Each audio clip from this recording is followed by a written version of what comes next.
Hello, सभी को मेरा नमस्कार। मैं गुलाब चंद शर्मा सिल्लू सोकल के इस यूट्यूब चैनल पर आप सभी का एक बार फिर से हार्दिक अभिनंदन करता हूं।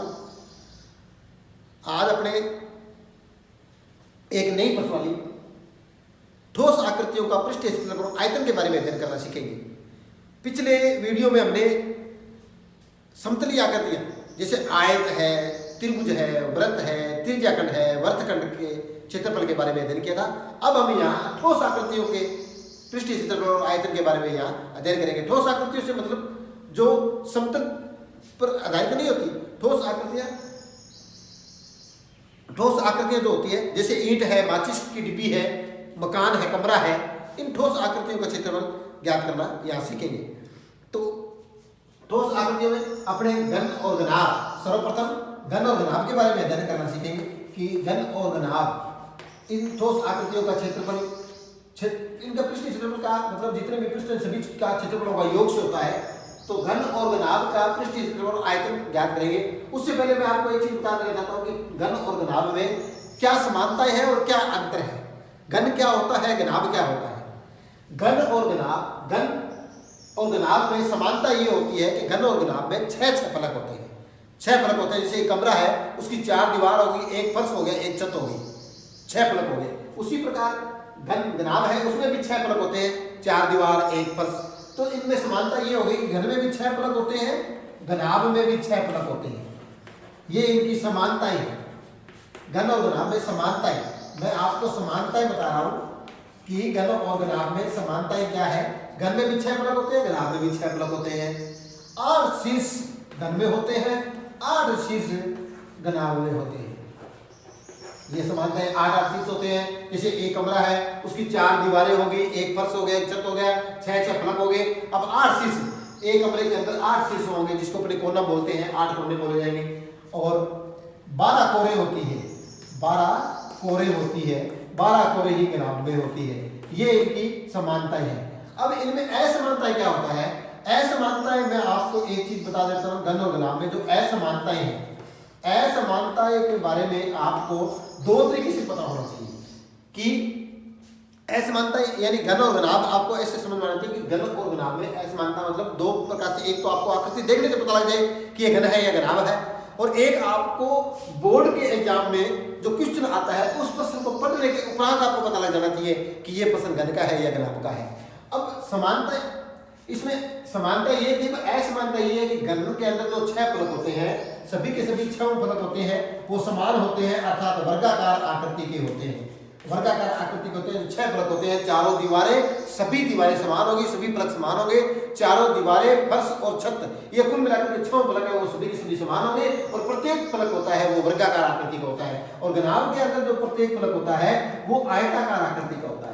घनाभ के अंदर जो प्रत्येक फलक होता है वो आयताकार आकृति का होता है, अर्थात आमने सामने के फलक होते हैं वो बराबर होते हैं।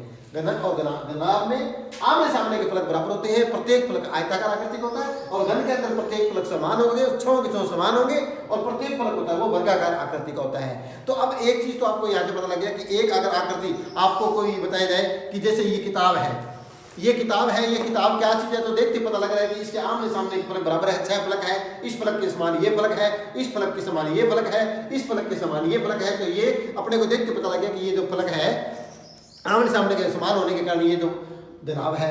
और अगर ये फलक इसके सभी के 6 फलक समान होते तो ये घन होता। अब दूसरी तरीके से आपको बोर्ड के एग्जाम में जो क्वेश्चन आया है उसको आपको कैसे पता लगेगा कि ये घन का है या घनाभ का है। अब आयत के अंदर लंबाई चौड़ाई होती है, आयत के अंदर लंबाई होती है, चौड़ाई होती है। अगर वो ठोस आकृति है तो उसकी ऊंचाई भी है। तो जिस प्रश्न के अंदर लंबाई, चौड़ाई और ऊंचाई है वो प्रश्न घनाभ का है। और घन के अंदर क्या होता है कि वर्गाकार आकृति का जो फलक होता है, वर्ग के अंदर भुजा होती है, ऊंचाई होती है, अर्थात भुजा। जिस प्रश्न के अंदर भुजा, प्रश्न के अंदर अगर भुजा का प्रश्न है तो वो अपने पास घन का प्रश्न होगा। लंबाई, चौड़ाई, ऊंचाई अगर प्रश्न के अंदर दी हुई है तो वो घनाभ का प्रश्न होगा। तो ये भी एक महत्वपूर्ण पॉइंट है यहाँ कि घन और घनाभ के जानने के लिए कि घन का क्वेश्चन है घनाभ का। तो लंबाई, चौड़ाई, ऊंचाई अगर आपके पास क्वेश्चन के अंदर है तो वो घनाभ का क्वेश्चन है, और भुजा अगर आपके पास है तो वो घन का क्वेश्चन है। तो घन के सभी फलक समान होते हैं और घनाभ में आमने सामने के फलक होते हैं वो समान होते हैं। तो अब इनका क्षेत्रफल, इनके क्षेत्रफल ज्ञात करने के सूत्र, आपको सूत्र फॉर्मूले भी आपको याद करने होंगे कि जो घनाभ होता है, घनाभ का संपूर्ण पृष्ठीय क्षेत्रफल ज्ञात करना हो, संपूर्ण का मतलब 6 फलकों का क्षेत्रफल ज्ञात करना हो, संपूर्ण पृष्ठीय क्षेत्रफल, तो 2 लंबाई गुणा चौड़ाई। देखिए इस फलक का एक कमरा है अपने पास, इस फलक का क्षेत्रफल, इस फलक का क्षेत्रफल दोनों समान है, इस फलक का क्षेत्रफल हमने ज्ञात कर लिया लंबाई गुणा चौड़ाई, तो दूसरे फलक का क्षेत्रफल अपने को ज्ञात करने की जरूरत नहीं, क्योंकि 2 से गुणा कर देंगे। इस फलक का क्षेत्रफल ज्ञात करेंगे तो चौड़ाई गुणा ऊंचाई, तो इस फलक का क्षेत्रफल में ज्ञात कर लेंगे, उसके सामने वाले फलक का क्षेत्रफल ज्ञात करने की जरूरत नहीं, उसको 2 से गुणा कर लेंगे। अब रह गया फर्श या छत, दोनों में से एक का क्षेत्रफल निकाल लेंगे, ऊंचाई गुणा लंबाई, ऊंचाई गुणा लंबाई। ये अपने पास अगर फर्श का आ गया तो छत का भी इतना होगा, तो 2 से गुणा करेंगे तो 2 कॉमन आ जाएगा, अर्थात 2 इंटू लंबाई गुणा चौड़ाई प्लस चौड़ाई गुणा ऊंचाई प्लस ऊंचाई गुणा लंबाई। देखिए लंबाई गुणा चौड़ाई प्लस चौड़ाई गुणा ऊंचाई प्लस ऊंचाई गुणा लंबाई, इन तीनों का क्षेत्रफल ज्ञात करके उसको 2 से गुणा करेंगे तो सभी की 6 का फलक अपने 6 फलकों का क्षेत्रफल अपने पास आ जाएगा। आगे आपको वर्ग इकाई का प्रयोग करना है। अब आगे घन का अगर अपने को क्षेत्रफल निकालना है, संपूर्ण पृष्ठीय क्षेत्रफल निकालना है, तो घन के अंदर 6 फलक होते हैं, 6 फलकों का क्षेत्रफल निकालेंगे। प्रत्येक फलक होता है वो वर्गाकार आकृति होता है, एक वर्ग का क्षेत्रफल भुजास्क्वायर होता है, एक वर्ग तो 6 कुल मिलाकर के 6 वर्ग हो गए घन के अंदर, एक वर्ग का क्षेत्रफल भुजास्क्वायर होता है, तो घन का जो संपूर्ण पृष्ठीय क्षेत्रफल होता है वो 6 भुजास्क्वायर हो गया। घन का संपूर्ण पृष्ठीय क्षेत्रफल 6 भुजा स्क्वायर, आगे तो वर्ग इकाई। ये घन का संपूर्ण पृष्ठीय क्षेत्रफल हो गया। घनाभ का संपूर्ण पृष्ठीय क्षेत्रफल ये हो गया नंबर 1, क्षेत्रफल के बारे में हमने सीख लिया। दूसरी बात, आपको घनाभ का विकर्ण ज्ञात करना हो, घनाभ का विकर्ण, घनाभ का अगर अपने को विकर्ण ज्ञात करना हो, घनाभ का विकर्ण इस शीर्ष से लेकर के इस शीर्ष तक की जो दूरी ज्ञात करनी हो, तो उसका अगर विकर्ण ज्ञात करना हो, तो घनाभ अगर अपने पास है लंबाई चौड़ाई ऊंचाई, तो लंबाई की स्क्वायर प्लस चौड़ाई की स्क्वायर और प्लस ऊंचाई की स्क्वायर। आगे ये आपको बताइए कि इसी इकाई है, क्योंकि ये विकर्ण की लंबाई है। अगर घन का विकर्ण ज्ञात करना है, तो घन का विकर्ण ज्ञात करना हो तो भुजा √3, घन का विकर्ण बराबर, इसका सूत्र होता है भुजा √3, आगे इकाई। ये घन का विकर्ण हो गया। घनाभ का विकर्ण दोबारा समझिए, घनाभ का विकर्ण ज्ञात करना हो तो √ लंबाई स्क्वायर प्लस चौड़ाई स्क्वायर प्लस ऊंचाई स्क्वायर, आगे इकाई। और घन का विकर्ण ज्ञात करना हो तो भुजा √3, आगे सीधी इकाई, क्योंकि ये लंबाई ज्ञात करनी है। अगर अपने को एरिया का क्षेत्रफल निकालते हैं, क्षेत्रफल को वर्ग इकाई में मापा जाता है। उसके बाद में तीसरी चीज, घनाभ का क्षेत्रफल आ गया, घनाभ का विकर्ण आ गया, घन का क्षेत्रफल आ गया, घन का विकर्ण आ गया, घनाभ का आयतन, आयतन अगर ज्ञात करना हो घनाभ का, घनाभ का आयतन ज्ञात करने का सूत्र होता है लंबाई गुणा चौड़ाई गुणा ऊंचाई, लंबाई गुणा चौड़ाई गुणा ऊंचाई, आगे घन इकाई, क्योंकि आयतन है, आयतन को हमेशा घन इकाई में मापा जाता है, क्षेत्रफल को वर्ग इकाई में मापा जाता है, उसी प्रकार आयतन को घन इकाई में मापा जाता है। और अगर अपने को घन का आयतन ज्ञात करना हो, घन का आयतन ज्ञात करना हो, तो भुजा इंटू भुजा इंटू भुजा, अर्थात भुजा की क्यूब, आगे घन इकाई। तो ये 3 सूत्र यहाँ, घनाभ का संपूर्ण पृष्ठीय क्षेत्रफल, घनाभ का विकर्ण, घनाभ का आयतन, घन का संपूर्ण पृष्ठीय क्षेत्रफल, घन का विकर्ण, घन का आयतन। तो घनाभ का संपूर्ण पृष्ठीय क्षेत्रफल दोबारा 2 इंटू लंबाई प्लस चौड़ाई प्लस चौड़ाई इंटू ऊंचाई प्लस ऊंचाई इंटू लंबाई, घनाभ का विकर्ण √L² plus B² plus H²। अब L यह क्या है, लंबाई, B चौड़ाई और H ऊंचाई, तो लंबाई स्क्वायर प्लस चौड़ाई स्क्वायर प्लस ऊंचाई स्क्वायर।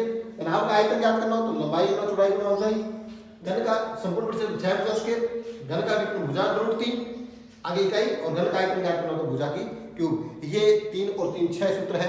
और जब तक आपको अगर किसी भी आकृति, ठोस आकृति का पृष्ठीय क्षेत्रफल आयतन अगर ज्ञात करना है, तो जब तक आपके सूत्र कंठस्थ नहीं है, सूत्र आप याद नहीं कर सकते, तो आप इन सवालों को नहीं कर सकते। तो सर्वप्रथम आपका कार्य यही होगा कि आप इनके सूत्र हैं वो अच्छी तरह से पेज के ऊपर एक रफ में आप इसको लिख कर देखें, इनको याद करें। उसके बाद में इस पर जितने भी आप सवाल करेंगे वो आपको फायदा होगा। तो अब अपने इतने सूत्र हमने अभी जो कंठस्थ किए हैं, इनको याद किए हैं, अभी लिखा है कि 3 और 3 6 कुल मिलाकर के सूत्र हैं। इन सूत्रों पर आधारित अभी अपने सवाल करने जा रहे हैं कि घन का और घनाभ का सवाल जो आपको एग्जाम में पूछा जाता है वो किस तरह का सवाल पूछा जाता है, और वो सवाल हम किस तरह से करेंगे। तो अभी आप एक क्वेश्चन के माध्यम से इसको समझने की कोशिश करेंगे।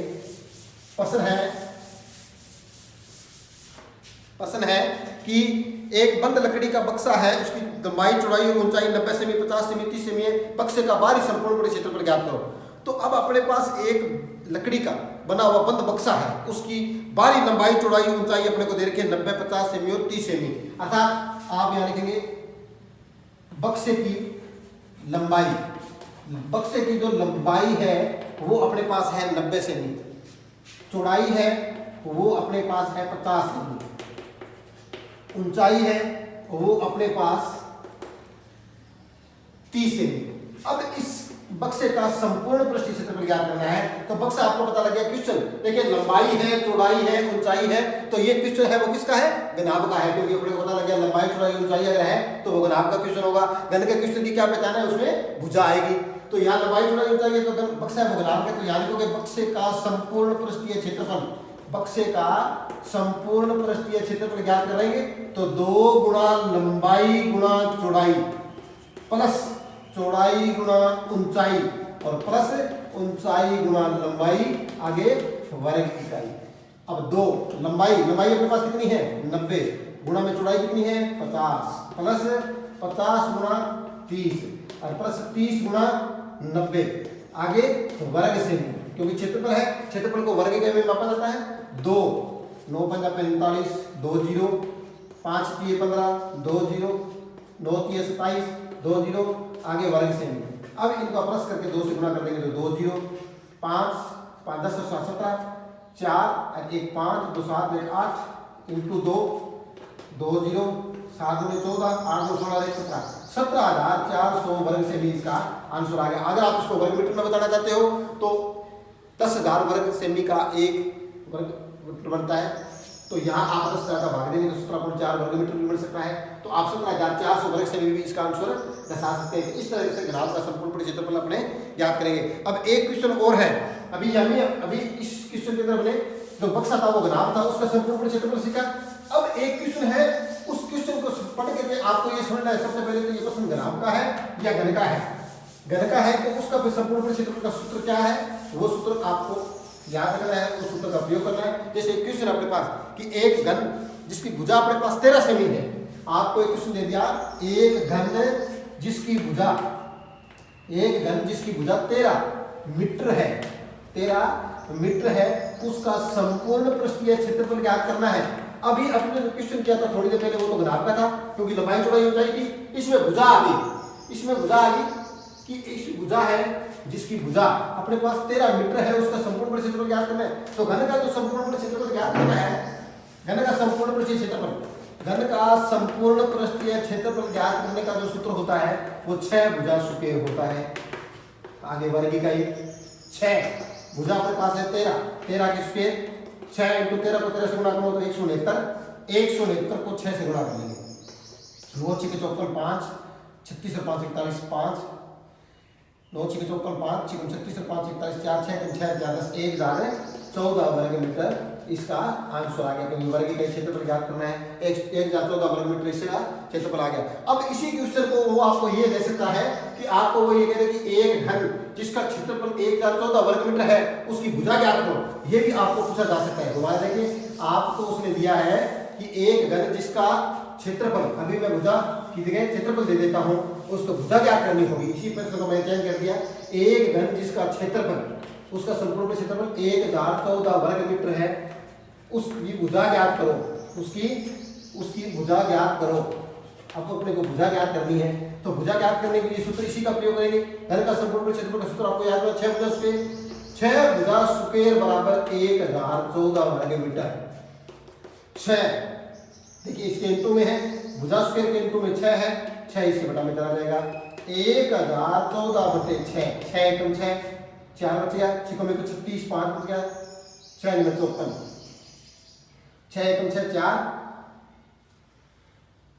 6 में 36 6 में 54 169। भुजा की स्क्वायर हटाएंगे, 169 के रूट लगेगा, इसका वर्गमूल जो होता है 169 का वो 13 होता है, तो 13 मीटर इसका आंसर आ गया। अभी हमने इस क्वेश्चन को बदल के देखा, पहले अपने क्वेश्चन दिया होता कि भुजा दी हुई थी 13 मीटर, उसका क्षेत्रफल क्या है 1,014 वर्ग मीटर आ गया।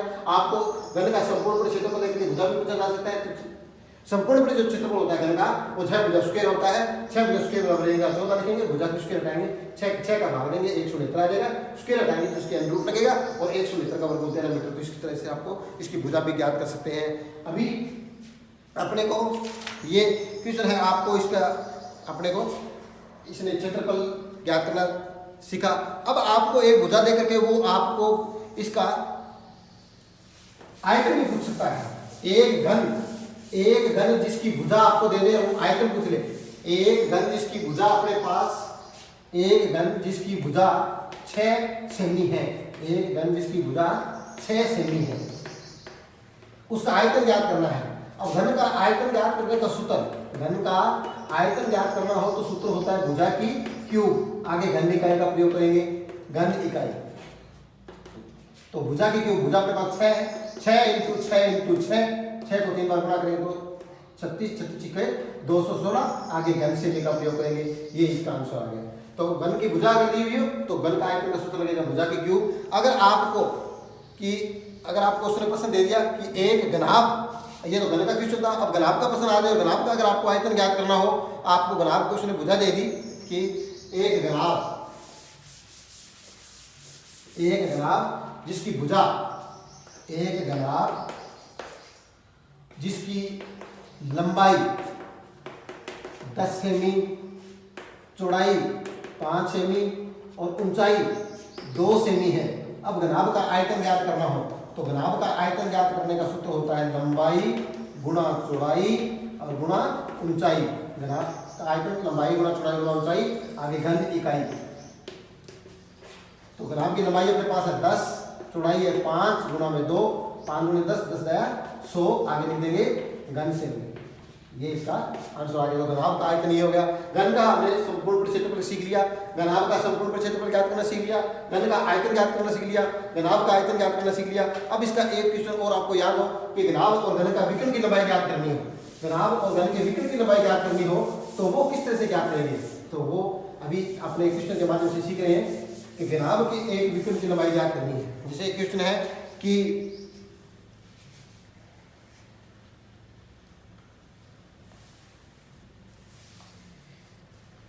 10 मीटर लंबे, 8 मीटर चौड़े, 6 मीटर ऊंचे कमरे में अधिक से अधिक कितनी लंबी छड़ रखी जा सकती है। तो देखिए आपको एक कमरा है, उसकी लंबाई दे रखी है 10 मीटर। कमरे की लंबाई अपने पास है 10 मीटर, चौड़ाई अपने पास है, कमरे की जो चौड़ाई है वो अपने पास है 8 मीटर, ऊंचाई है वो 6 मीटर है। अब इसमें अधिक से अधिक कितनी लंबी छड़ रखी जा सकती है, तो यहां आप लिखेंगे छड़ की लंबाई बराबर, अब आपको बता दें कि कमरा है वो घनाभ है, क्योंकि लंबाई है, चौड़ाई है, ऊंचाई, तो घनाभ का क्वेश्चन है और घनाभ का प्रश्न है, तो घनाभ के विकर्ण की लंबाई ज्ञात करनी हो। छड़ कैसे रखी जाए, कमरे में अधिक से अधिक कितनी लंबी छड़ कैसे रखी जा सकती है, उस शीर्ष से उस शीर्ष तक रखी जा सकती है। इस तरह से रखी जाएगी तो उसको अपने विकर्ण की लंबाई कहते हैं। तो छड़ की लंबाई बराबर घनाभ के विकर्ण की लंबाई, क्योंकि घनाभ का प्रश्न है, घनाभ के विकर्ण की लंबाई ज्ञात करने सूत्र लंबाई स्क्वायर प्लस चौड़ाई स्क्वायर और प्लस ऊंचाई स्क्वायर। तो यहाँ अपने पास लंबाई कितनी है 10 की स्क्वायर प्लस 8 की स्क्वायर प्लस 6 की स्क्वायर। तो 10 को 10 से गुणा करने पर 100, 8 को 8 से गुणा करने पर 64 और 6 की स्क्वायर अपने पास होता है 36। तो 64 और 36 200 वर्ग मीटर, जिसको हम ऐसे भी लिख सकते हैं 100 इंटू 2। 100 का रूट अपने पास होता है 10 रूट 2 मीटर छड़ की लंबाई आ गई 10 रूट 2, अर्थात अपने ऐसे भी लिख सकते हैं 10 रूट 2 का मान आपको याद रखना है 1.414। 1.414 10 इंटू 1.414 को से गुणा करेंगे तो 14.14 आगे लिख देंगे मीटर। ये छड़ की लंबाई आ गई। तो अपने को ये घनाभ का विकर्ण ज्ञात करना हो। इसी प्रकार का एक क्वेश्चन अगर आपको और आ जाए कि आपको एक ये प्रश्न अपने पास घनाभ का था, घनाभ के विकर्ण की लंबाई ज्ञात की।